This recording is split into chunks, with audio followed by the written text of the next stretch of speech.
તો અહીંયા મેં રાજમા માટે એક પેકેટ રાજમા પલાળેલા, 2 ટોમેટો એન્ડ 2 ઓનિયન, 4થી 5 કળી ગાર્લિક, ઓનિયન અને ગાર્લિકને સાથે ક્રશ કરી લીધા અને અહીંયા ટોમેટો અને થોડાક રાજમા ક્રશ કર્યા સાથે. આ ક્રશ કરવાથી, રાજમાના ક્રશ કરવાથી મસ્ત ગ્રેવી ઘટ થાય છે.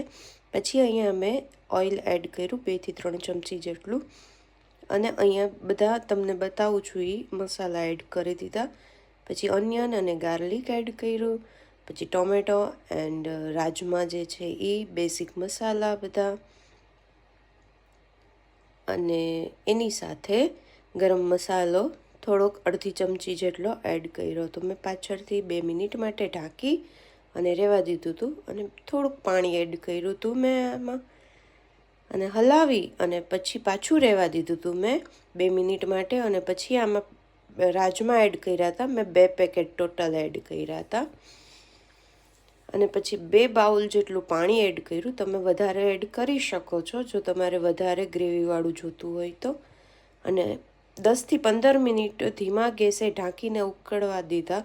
એના પછી મેં ક્રશ કરી દીધા હતા, મેશ કરી દીધા અને પછી અહીંયા મેં પ્લેટિંગ તૈયાર કરી દીધું. તો રેડી છે મારા રાજમા મસ્ત. અને મારી યુટ્યુબ ચેનલને પ્લીઝ સબસ્ક્રાઈબ કરો. બાય.